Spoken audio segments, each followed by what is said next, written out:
Welcome to the O Podcast, also known as the Only Women Entrepreneurs Podcast. I am Rosemary Cescolini, your host, a former high school English teacher turned successful entrepreneur simply by pursuing a career in manufacturing. Now I run O, an initiative designed to empower young women to explore careers in construction, manufacturing, and entrepreneurship. Here you'll discover inspiring success stories, valuable insights from women who have become their own boss and paved the way for generations of female entrepreneurs. Let's shatter stereotypes and build a more inclusive future together. We're excited to introduce Cait Lowe, a remarkable individual whose unconventional journey in the construction industry embodies resilience and empowerment. From her roots as a Marine Corps wife to her current role as owner at Pretty Pre-Con, Cait's story resonates with those seeking to overcome obstacles and create meaningful impact. Join us as we dig into her insights and experiences. Hello, Cait, and thank you for joining us today. Hi, thanks for having me. I appreciate it. I'm excited. So am I. And our audience is excited to hear all about Cait Lowe's story and her journey to entrepreneurship. So I'm looking forward to digging in. So before I ask you some questions, first of all, I would like to take the time to congratulate you on being selected as Future Leader of the Year 2023 by the National Association of Women in Construction. That's amazing. Can you tell our community what this association is about and how you earned this title? Sure. So we call it NAWIC. It's National Association of Women in Construction. There are chapters in every state. And essentially what it is, it's a place for new college graduates to C-level executives where we get to brainstorm, promote. We work in professional development and education. We have lots of philanthropic opportunities. We offer scholarships and continued education to people who want to move up in the construction industry. We also offer services for subs to meet GCs, to meet suppliers. It's a great kind of brain trust. That's what I like to think of it. I utilize the NAWIC network to the extreme. If I have a question, I find somebody that is currently in that role, and you can call them and just ask them questions. We're kind of famous for the 5-minute pitch, which is typically what you do, what I do, where you want to go, and how can I help you get there. And I was introduced to NAWIC by one of the engineers that I worked for as a general contractor. And I just emailed them and I was like, hey, I want to join. And then I volunteered. And then I really dug in and participated. I hadn't done a lot of association work based on my roles. That really wasn't something that I was encouraged to pursue. And it literally has changed my entire life because it is everything from personal development to professional goals to pathways to certifications. If y'all are not a part of this amazing association, get involved because it is very cool. And the best way to find the association in the state is just to search the name? So if you go to nawic.org is the national website, they will tell you where your chapter is based on your location. And then usually chapters have their own websites with full directories and you can connect with them or just call the national office and they would be happy to point you in the right direction. That's an incredible resource. And I encourage our audience to use Google, search it out, and check out what they have to offer because it sounds like they have a lot of good resourceful tools for anyone who doesn't know anything about construction or people looking to advance their skills. Thank you for introducing it to us. It's very insightful. Yes. Okay, so you are the current owner, principal of cost engineer at Pretty Pre-Con. It's located in Atlanta, Georgia. The company's mission is to provide cost-effective and efficient cost estimating and consultation services to the commercial construction industry. Now, for our listeners who may be unfamiliar with construction industry or perhaps just starting out in this type of career, can you please explain in detail the services your company offers? Sure. So I've worked in manufacturing and subcontracting before I got into the general construction trade, where I was an estimator, pre-construction manager, And then I went to work for a developer after that. But essentially what I am and what we do, we're a niche boutique industry where my ideal client is busting his hump out in the job, knows exactly how to do the commercial work, knows what to do, has a great crew, but maybe isn't at the operational overhead to support an estimator in-house. So that's where I come in. So they're out doing their thing in the field, and usually they're bidding and billing at night. So I take that bidding piece and I do it for them. Division 16 electrical low voltage special systems is where I advertise and promote. Mm-hmm. But, my goal with all my clients is to take them from like that $1 to $3 million up to that 10 to 20 million where they can graduate from me and hire an in-house estimator. And then their company can blow up and grow and they can do bigger projects. So when I started my company, I was like, what do I like to do? I like to do takeoffs. I love technical trades such as electrical. And I had some relationships with some smaller contractors that really wanted to do work, but they were so busy building on site on active projects that they would miss the bid date. Right. So I called them and I was like, what if I did it for you? And then, you can just extrapolate. I give them colored takeoffs. I give them mathematical calculations, assemblies, specification reviews, everything they need from that bidding phase, I will do for them up to about contracts administration. And then I step out. But what that allows them to do is run their crews and make money. And then they trust me. We build a relationship. I'm doing all their pre-con work and then they can keep going. So it's my niche boutique market is for that in between. Like, how to do it, but you're not quite there, but you don't have the time to do it. And, right now is very expensive to take on an employee. So I'm just filling this little gap of this little piece of the pie because it's my favorite thing to do. And it's been amazing.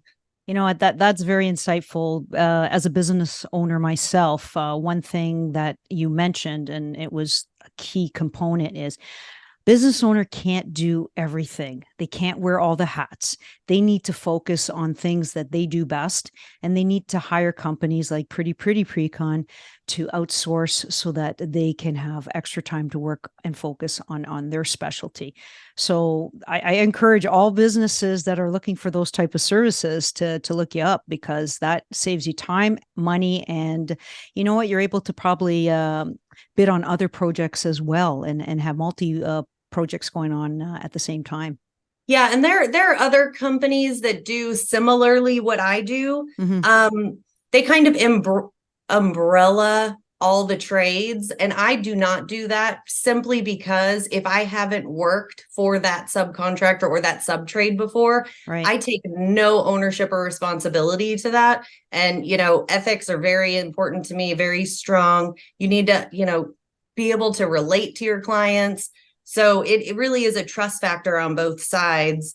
And other companies that are similar to me kind of do a different billing that I find sketchy. I bill based only on billable hours. Right. And if they win the job, hopefully I keep the contract, right? Like I keep the client and we just move on to the next. There are other similar companies that what I do. And if you win the job, then you owe them X. And I don't like that model. So I do not do that.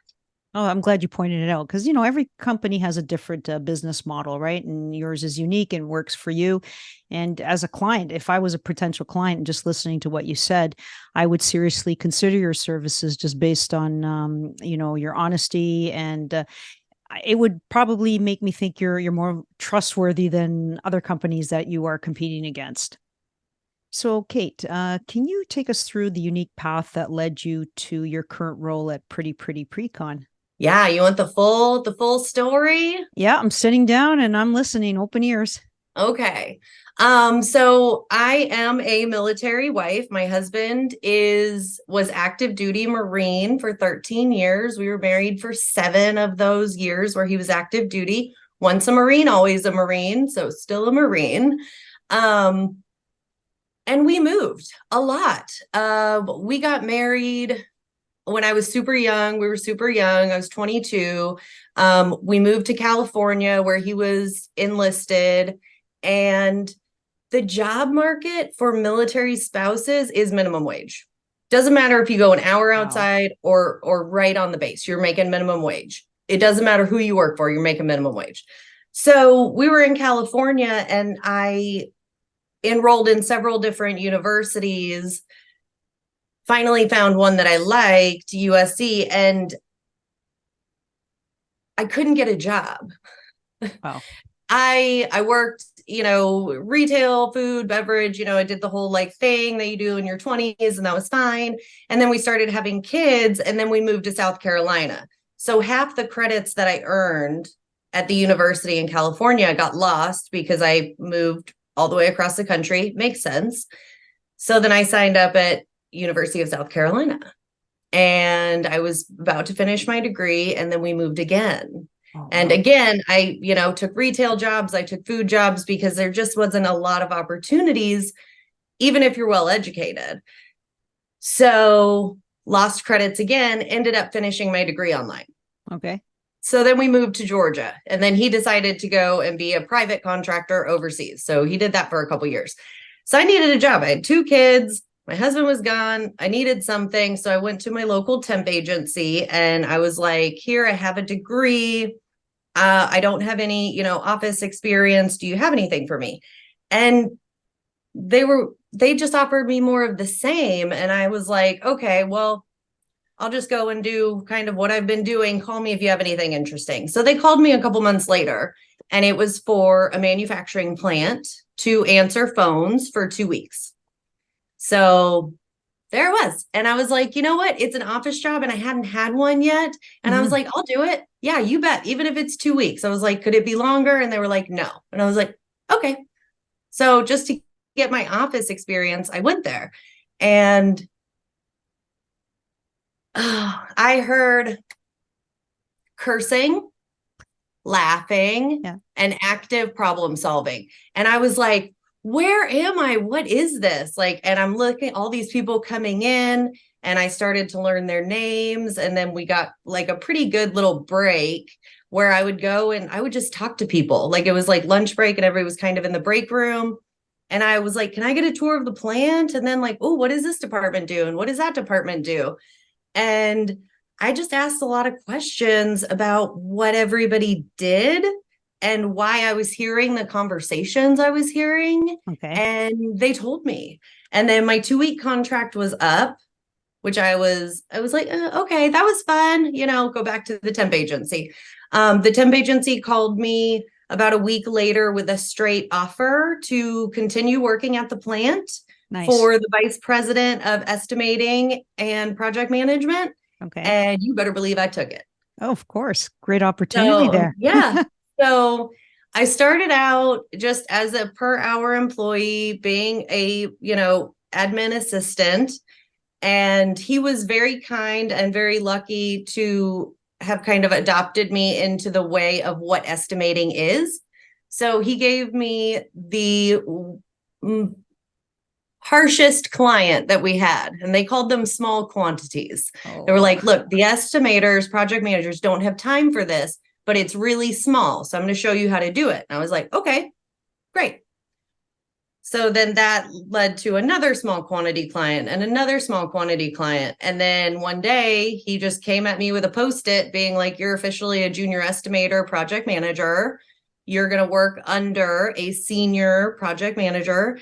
And that I moved into the office with Pat Nesbitt, and he could not have been more gracious to all of my questions. And he told me active problem solving, and he told me the problems, and he let me sit in the planning sessions at the manufacturing plant and really nourished, my curiosity, and saw that I had something that I wanted, and I had all the parts and pieces for it. And then I became a full staff estimating project management, and I controlled all of Extra Space public storage, Storage Smart, Uncle Bob's, anything that was their small quantity. And I was the small quantity estimator. And I would have projects all over the country. I'd have 10, 20 projects going on at a time. And it was great. I got great experience. And then I had the opportunity to learn a new trade. And if you give me an opportunity to learn something new, I'm going to take it. So I went Sounds like it. Yeah. So I went to Her Industrial, which is an industrial wastewater treatment plant, water reclamation, manufacturing, industrial electrical contractor. And he taught me everything about the electrical trade. And he taught it to me. Jeff Herr was my mentor there. He's no longer with us. But he told me the why on everything. And he would literally go through a project and explaining it in the way that I could understand everything. You know, example, like we have to install a light. How long does it take to get up to the ladder? How long does it take for the junction box? How long, like every part and piece, he broke it down over 3 years so that I could fully comprehend these complex projects. And then when I didn't know something, he would be like, great, you had a question about that? Go in the field for 2 weeks. They're doing it. And so I would go in the field for weeks at a time so that I could understand the process of why it gets installed this way based on the condition of the site, based on the schedule that the GC provided. And I get to sit in all these amazing meetings, and I'd price negotiate with manufacturing, and I'd go and walk the manufacturing plants. And it was just an incredible inclusion that he gave me the opportunity to do. You know, and that's why I love the electrical trade, because I can tell you exactly why. Then I worked for 2 general contractors where I was brought in they needed to create an estimating department. So I got to kind of turnkey create that at 2 different general contractors before I went to a developer where I was the development manager, pre-construction manager for every new construction build in the country that they were working on. And then I really looked at my life, and I was like, what do I like doing the most? I like doing takeoffs. I like providing people money. And my favorite piece of the job has always been the subcontractor.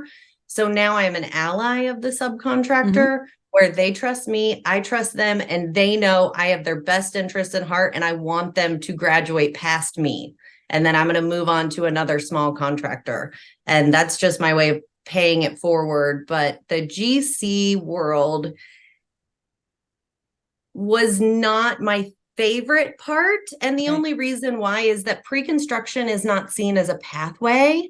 It's all about being a project manager or being a C-suite executive. I've been a project manager. That is a very specific personality type. That's a very specific job. And that shouldn't be the only commercial pathway. So what I'm trying to use with my own platform now is that pre-construction is a trade. It is a pathway. It is a powerhouse siloed position that you don't have to just graduate from to be a project manager. That's a lot of good information you provided with everyone. Sorry, that was a lot. I know. It was a lot, but you know what? It was very informative because that's an extensive past experience. And so in summary, as someone who followed a non-traditional educational path, what advice would you offer to young aspiring women looking to break into fields like yours or in construction in general? Associations and networking are incredible. At the college level, they do have construction associations. Kennesaw State has KWIC. They're wonderful, entry pathways. I would also say get in the internship game early. There are really big GCs that do really powerful stuff that will let you help really early in your career while you're still a student. If you're like me and you found your passion later in life, certifications are the new college degree for construction. Yes, I do not have a degree in construction management. I do not have an engineering or an architectural degree, but I have 17 certifications, and every one makes me just as valuable as everybody else. And it's because I put in the time and the experience, plus I self-certify. So I'm always doing continued education, and you just add to your, and inexpensively, NAWIC offers really great certifications at really discounted prices. But then, all the general ones too, PMI, which is Project Management Institute, wonderful. I've got my CPE, Certified Professional Estimator. All of those are really great things. They really don't take that much time. The only thing you got to watch is those CRU credits. So if you have to do continued required education credits, just be mindful of that. But go for certifications. You do not have to go back to school to do this job. That's very encouraging, because not only am I, encouraging young females to get into alternative careers, but I'm finding more and more women, they start off in a career. For example, myself, I started off in teaching, but I just found out that it wasn't for me.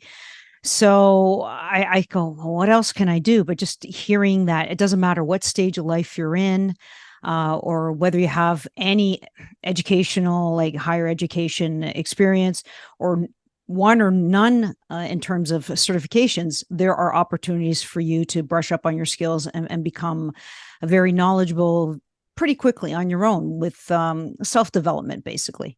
Yeah. And honestly, I've always had the personality where if I don't know a question, I will ask. And I have found that construction industry professionals they have a wealth of knowledge, and they would love to pay that knowledge forward. So if you don't know something, I go and knock on the biggest door I can find, and you just ask the question and they will point you in the right direction, whether they can help you or not. And I think that's another step that women in the construction industry are missing. We tend to get opportunities only as it's a last resort versus men typically will go through mentorship and sponsorship. Right. So I've always fought for my own mentorship and sponsorship. And you just ask the question, somebody will want to help you, and they will point you to the person that will do that for you. Yeah, that's true. I find wherever you need your questions asked, go search them. There's always somebody that will mentor you or answer the questions you have, so that you can get those satisfied, move on to, a better progression in your career development. So any woman that works in construction or manufacturing, they face numerous challenges. Can you provide our listeners with an example of one that you had to overcome? And how do you think your experiences can inspire others to tackle obstacles and thrive in their ventures? Yes. So I've had to overcome a few things. In my experience at a certain location, I had to prove that I could do the job before I was given the job.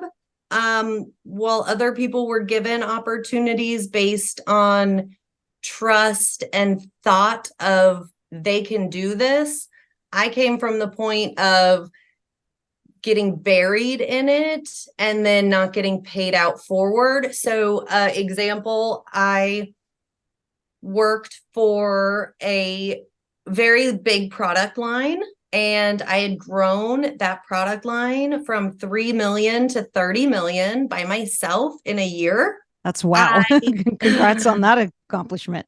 Thank you. I went to my direct manager and I asked him why I wasn't paid the same as people that were doing the same job as me with less product approval, less win hit ratios, and less profit. So my profit was coming. So what I did is I created a spreadsheet, project budget, project contract value, my job description plus everything else that I did, my buyout ratio, my budgets. I gave him this giant spreadsheet that showed, 47 projects in a year with the win hit ratio. And the feedback that I was told was, I don't have the education that the other people have. And my response was, but I'm doing the job. Mm-hmm. And the other feedback that I got was that you should not salary share. And then an email-wide industry went out. And I went back directly to my supervisor and I was like, why can't we salary share? And they were like, well, because that's private. And I was like, nowhere did I sign that. Nowhere is that written in the handbook. And if I'm doing the job, why am I not getting and for me as an estimator, it's all based on bonuses and a bonus structure. And the answer was just no. So my next question was, okay, how do I get there a month from now? And he was like, you can't. And I was like, how do I get there 3 months from now? And he's like, you can't. And I was like, okay. And then a few days later, I was taken to HR and I was told I was being laid off. And I asked, is this a layoff or is this a dismissal? And they responded that it was a layoff. And I was like, okay, so am I eligible for rehire if the position comes back available? And they said no. Oh, You see the tie in there? oh, absolutely. Absolutely. 100%. So I brought it up in a way of how can I improve to get to that salary level? Right. And their response was, you can't. And that was just not a place for me to stay. And now they are doing great with like 7 employees that are doing the same amount that I was doing. Yeah, I don't understand that. It's just by my own personal experience, when you bring on a team with male and female employees, you get so much out of it because each person, we're individuals and we bring individual perspectives. Like I may see something that is completely different or not in line with my colleague. But you know what? We're working as a team. We want to have the best results possible, right? So that in what the end result is to make a profit, right? And of course, bonuses and doing well and expanding the company. But if you don't expand your workforce to include diversity, then you know what? The company eventually does suffer. And in most cases, they do fail. Yeah. And, it was a blessing in disguise for me because I did go on to find an opportunity that paid in line. And that's why I love the construction industry. The pay gap is so small. And if you're at a place that you have a big pay gap from women to men, if you're doing the work, then leave there because that is not the industry norm. This industry, you are apples to apples. And that was a lesson that I learned kind of mid-career. And that's okay because it led me to bigger and better things.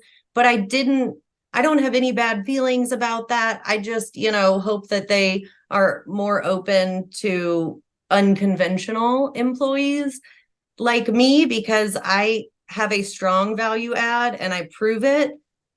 But then, when an employee comes up to you and they say, what can I do? And your answer is nothing, then you're just squashing the bug and there's no incentive for somebody to stay at that point. So companies that don't offer professional development for lower level employees, I think they're really missing an opportunity because they offer it for higher level employees as like bonuses and perks. But professional development should be brought on in-house for everybody so that, even if it's that paid additional, PMP or whatever it is, right, that's a higher value add, but like bring something into your office that, maybe a one lump sum half day thing that can give everybody an opportunity to grow. Yeah, those are great pieces of advice. Very insightful. Thanks for sharing them. So you're highlighted the importance of perseverance in male-dominated sectors, which is good because a lot of younger generation, they feel that if they are rejected or they experience failure, that, oh, you know what, maybe I'm not good at it. And it's important to get the message out there that resilience and not giving up, having a strong mindset is something that's going to get you towards your career goals. So how can others learn from your journey and contribute to shaping inclusive narratives in their industries? So I would say that if you don't like your current role, look at what the sector you're in, right? So I've worked in manufacturing, loved it. Worked as a subcontractor, loved it. Worked as a GC, got great experience, but that wasn't the place for me. Same as development. I learned a ton and it was great growth and things that I didn't learn, but also it kind of told me that maybe not my path. So if somebody's working at a manufacturing plant and they're like, I just don't know. That doesn't mean the whole construction industry is out. It might just mean that you need to pivot. If you're in marketing and you're having a struggle time, maybe business development, maybe, but don't quit just based on what your one experience is, because the construction industry has something for everybody and you don't know unless you apply. And we're losing people are, we had the Great Recession or, Great Resignation. There was a hard construction stopgap from 2008 to 2013 of hiring freezes. Yes. So those that are retiring now, they're going to be gone. And the replacement for that is, unfortunately, because there was a 5, 6, 7, 8 year gap, there's a lack of industry knowledge. Mm-hmm. And if those people that are retiring don't get to push that knowledge forward, we're all at a disadvantage. Because there's not as many trainers, there's not as many managers for us to do. So it's not just based on longevity at a company, it's based on value add to your career. So if, I dealt with a young woman who feels like she's not given the personal time and the work time. And, I encouraged her to reach out to put feelers out there for other companies, because now there are amazing roles called directors of people and DE&I culture directors. And it's literally their job to make sure that you have that home life, work life balance. Mm-hmm. Continued education and inclusion in the industry. So that's who I would go see and be like, what's a different pathway? Because I'm clearly not liking this. Or what else can I do? Always go to your own company first, because likely there's some opening in another department. They already know they like you. They already know you can work really good there. You've already been working there. So it's just a lateral, shift change to a different department. So I always encourage women or men to try something else. If you don't like GC, go to a sub. If you don't like a sub, go to a manufacturer. If you don't like manufacturing, go to a developer, go to logistics, go to real estate. But they all offer something different. So if you're having struggles, don't quit just because that one subsector of this great industry doesn't work for you. That's really good advice. So based on your diverse experiences, how can women utilize stories of perseverance and growth to inspire each other and foster a sense of community? Share it. NAWIC, I run the PD&E committee. It's professional development and education. And my number one question is, what do you want to learn this week? What do you want to see next time? And if there's somebody that's new that really wants to get involved, I try to put them on panels. So if they don't feel like they can carry an event themselves, I'll put them on a discussion panel. So we've had young women in the industry panels.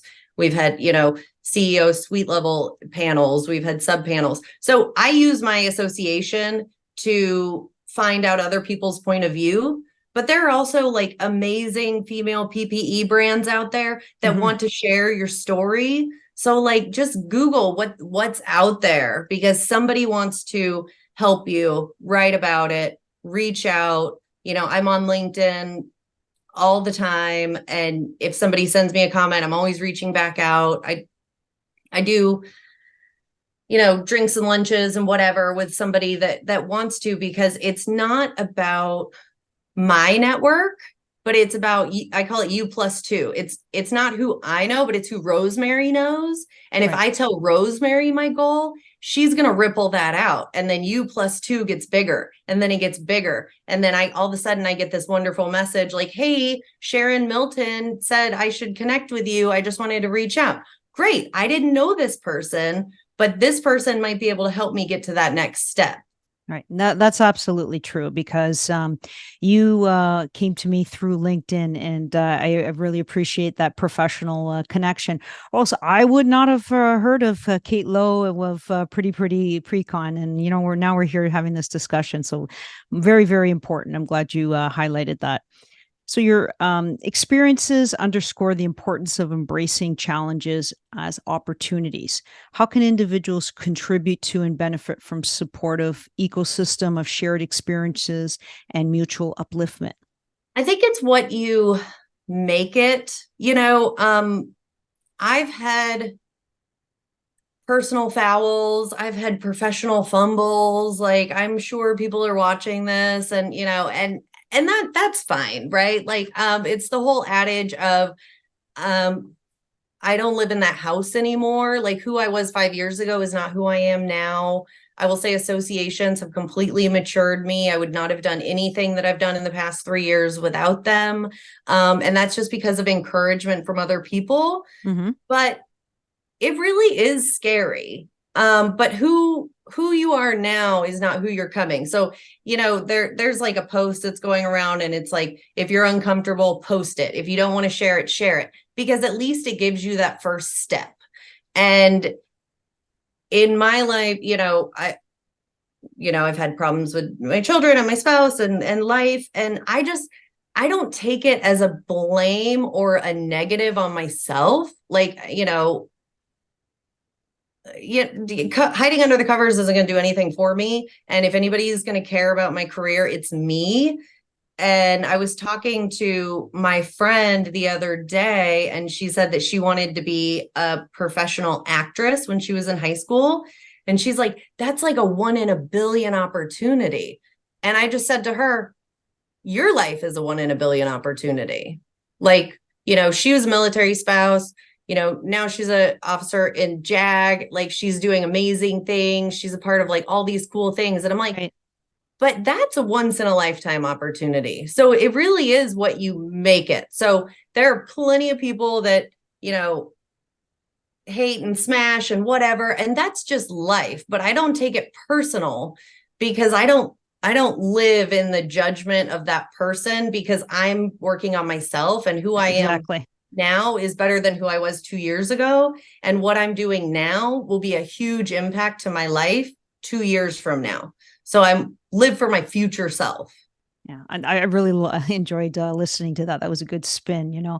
I look at each day as an increment for learning experience. Each day, if I come out learning just one thing, I'm better for it. Right. And if I can put out some positivity and help someone, then you know what? We've also created a better space. So I'm in 100% agreement with what you just said. Considering your dedication to learning and development, how can our audience balance their ambitions with self-care and maintaining a healthy work-life harmony? So certifications that I mentioned earlier are really designed for working professionals. Most of them give you 6 months to a year to complete the education, and it might only be 6 hours worth of content. Right. So you don't have to lose your mind doing it. It's not like regular college, and it's not even like an organized cohort. It's as you're able. And a lot of the additional certifications, thanks to, the pandemic, are now offered proctored online. So you don't even have to go to testing centers. Usually, most certifications I've done, you get 2 hours to 4 hours to do them. Right. It's plenty of time. This is not like middle school where you can't like cheat and have notes. Like this, we're adults.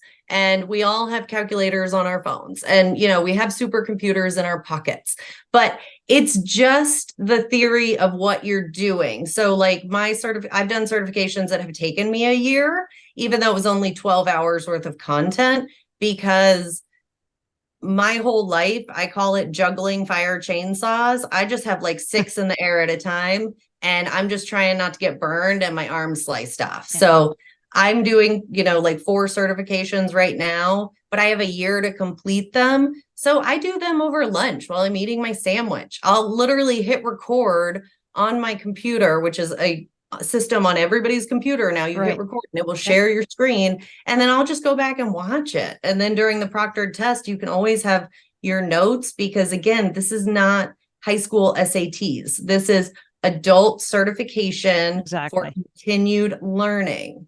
So it's, so if that's what's stopping you thinking that, it's not.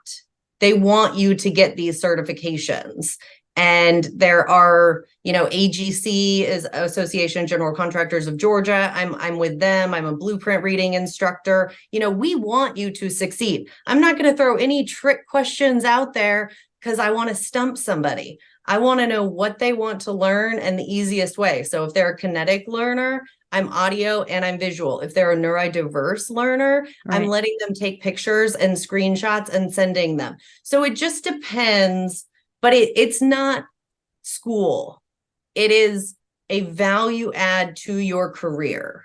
Oh, that just gives you a sigh of relief because everyone hated taking tests at school, right? And just being reassured now you're doing it, and they want to make sure you succeed, you get your certifications, and that way you can be successful in whatever career that you eventually decide to follow. So, you mentioned earlier in the interview that you had a few mentors in your past experience.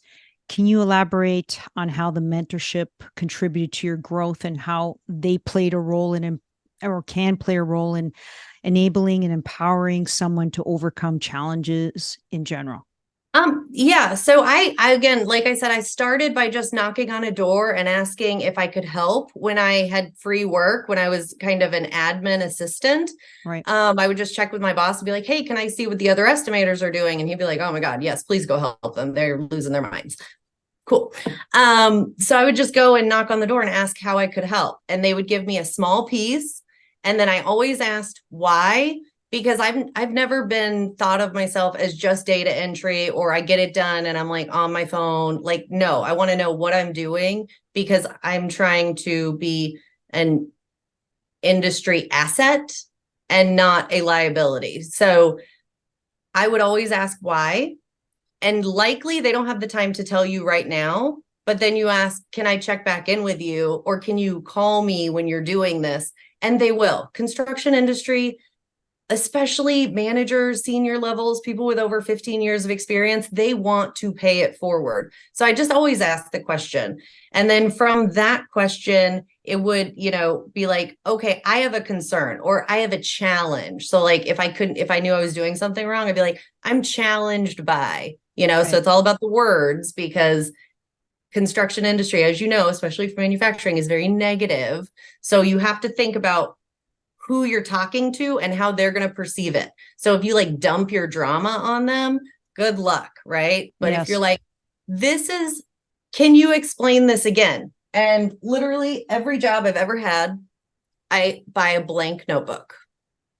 And every time I ask a question, I fill it up. It's full of pages, colored takeoffs, everything. For every question that's ever been asked. I have one for every job I've ever had.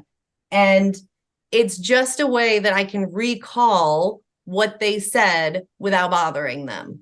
Again, there's, recorded on your computer. It's on all the computers. It's great. Chat GPT, that's a great software that I use for, training videos too.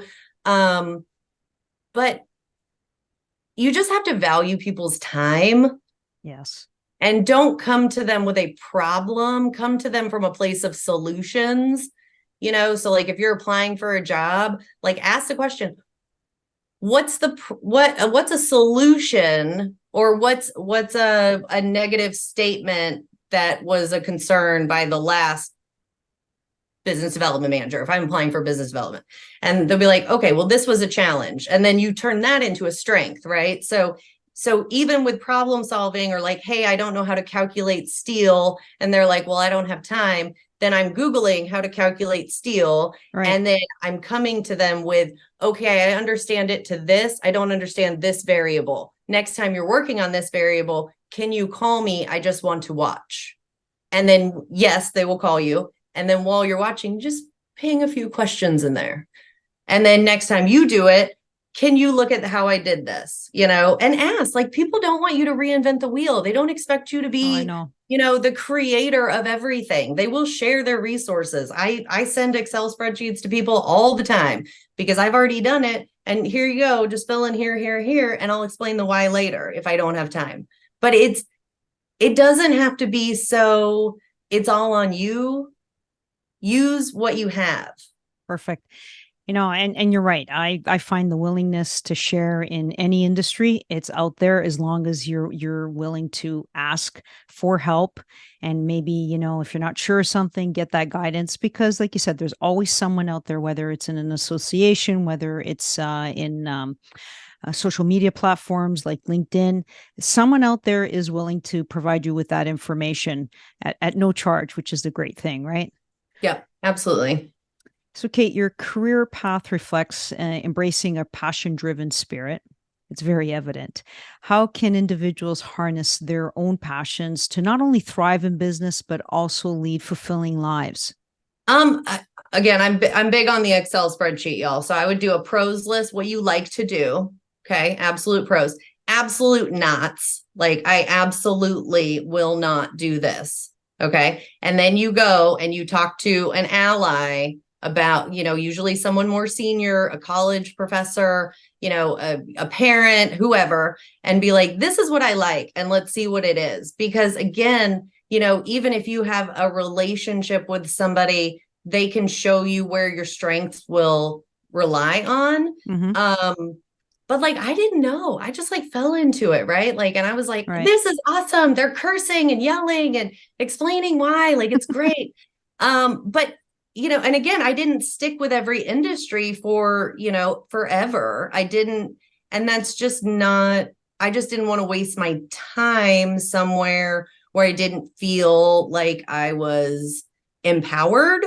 And that was a professional decision on me that relates poorly or positively, depends on your, psychological swing. But eventually I found my place, but I only found that because I troubleshooted what I like to do versus what I don't like to do. And again, that's why I'm really strong on this pre-construction is a pathway, Right. because that's not the industry standard. And that's insane. Like, it's insane. What are we doing? Like, why?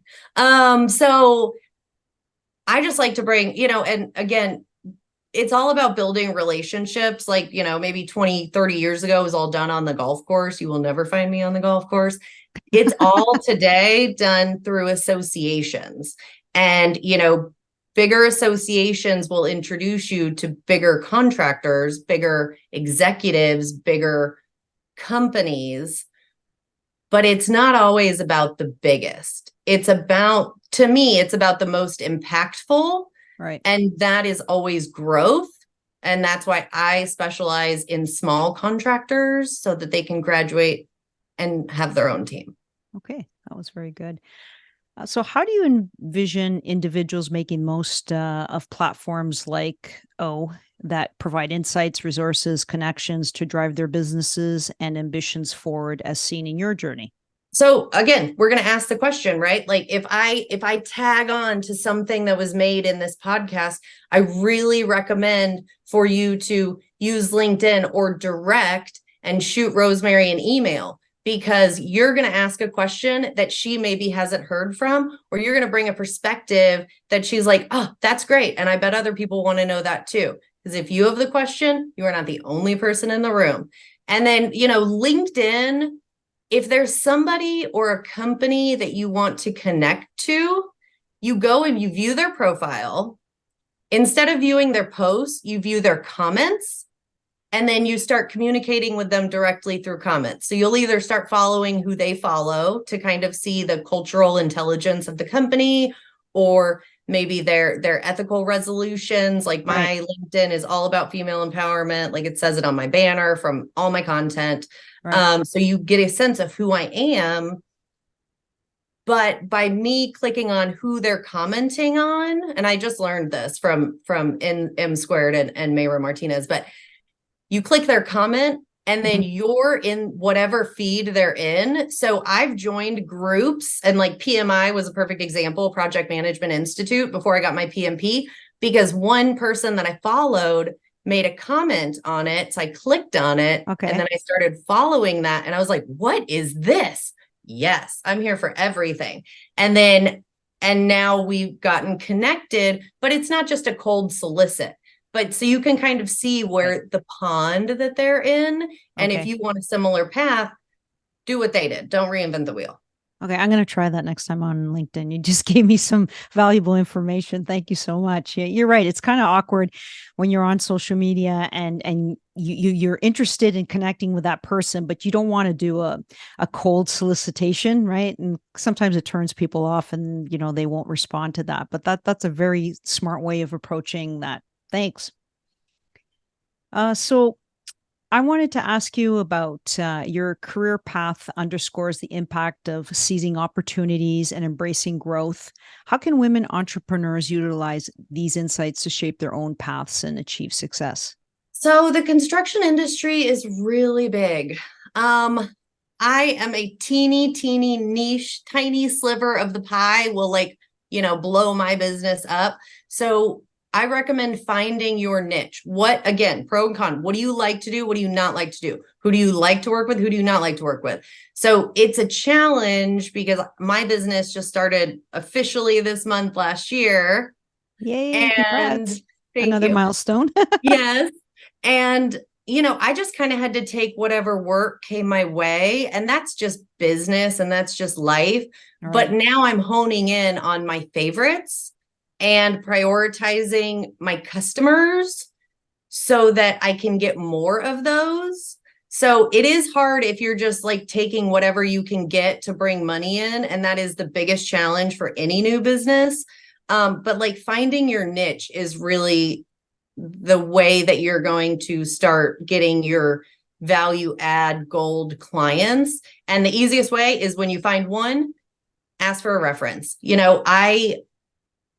I literally called up my local mayor electrical supply and I told them what I did. I called the counter sales guy and he was like, "Hey, it's Chris." And I was like, "What up, Chris? I need your small electrical contractors that have less than 10 people.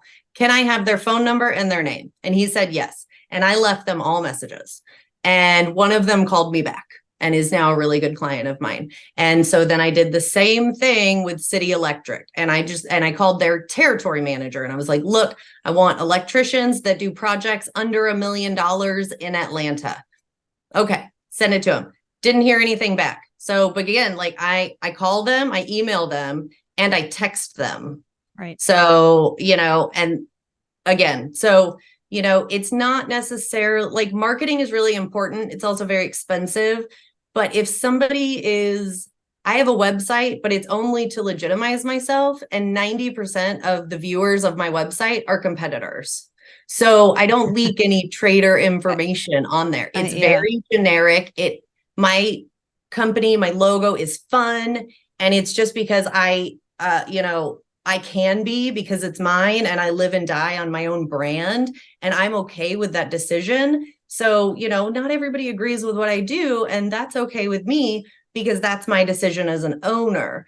But, think about who your niche is and then again, your U plus two, right? So like if you're not ready to work with Holder or Turner, you want to work with a little GC, Mhm. like call around, look on Facebook, like call your local permitting office and see who's built something under 2,500 square feet. Like it's all public record or it's all based on the question. But like, when I was trying to get more electrical contractors, I just called the local supply house and told them what I needed because Right. they get paid based on that guy making contracts.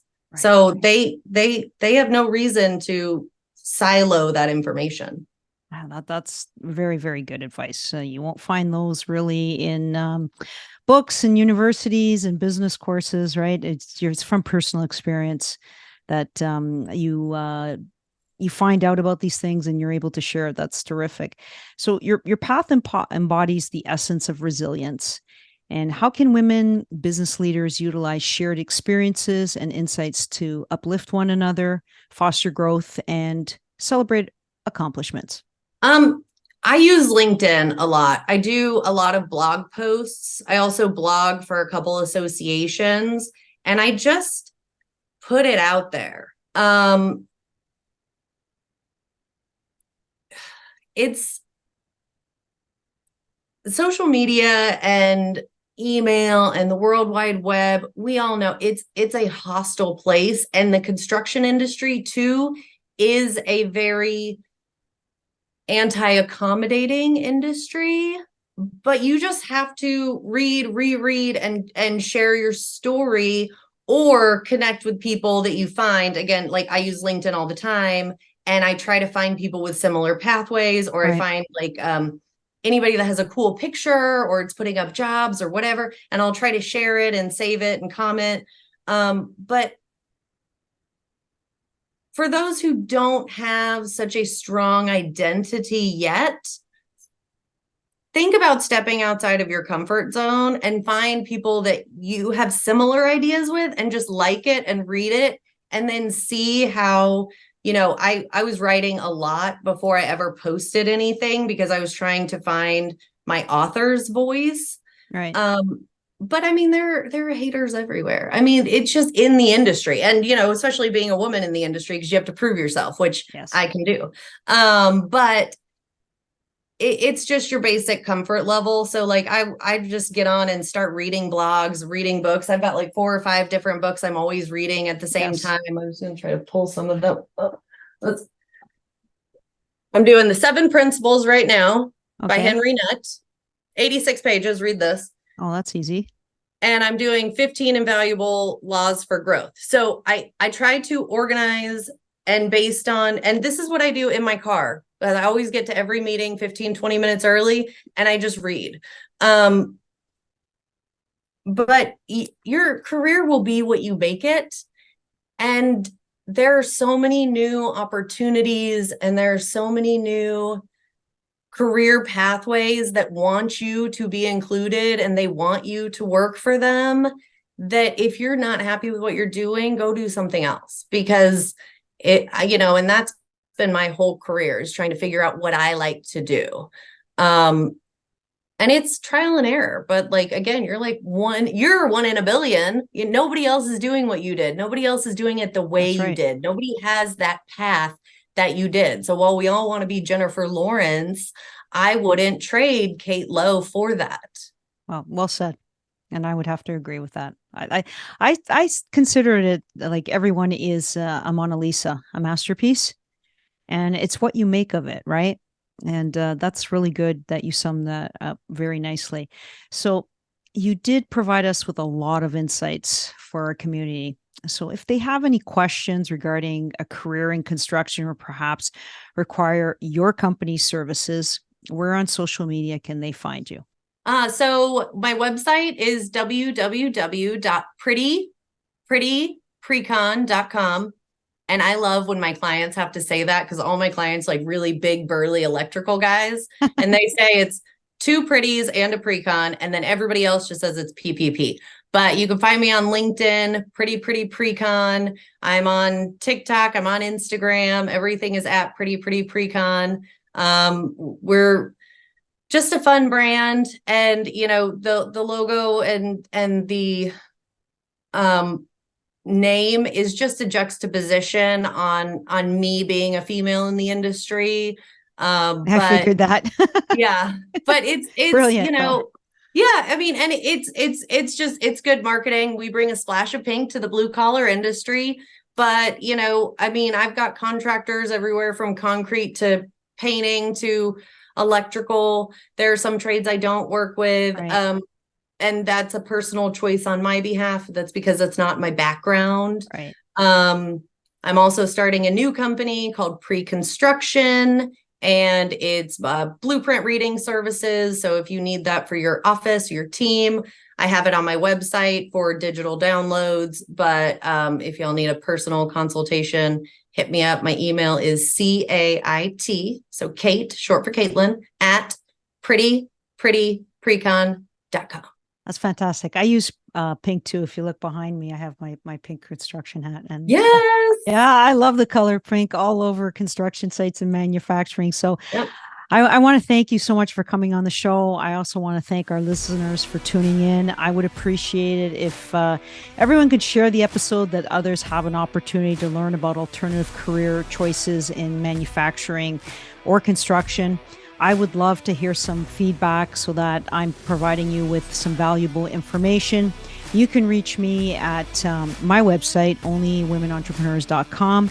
Don't forget to hit subscribe so that you don't miss out on our next episode. Thank you so much. And I really enjoyed this episode with you, Cait. All the best. Thank you.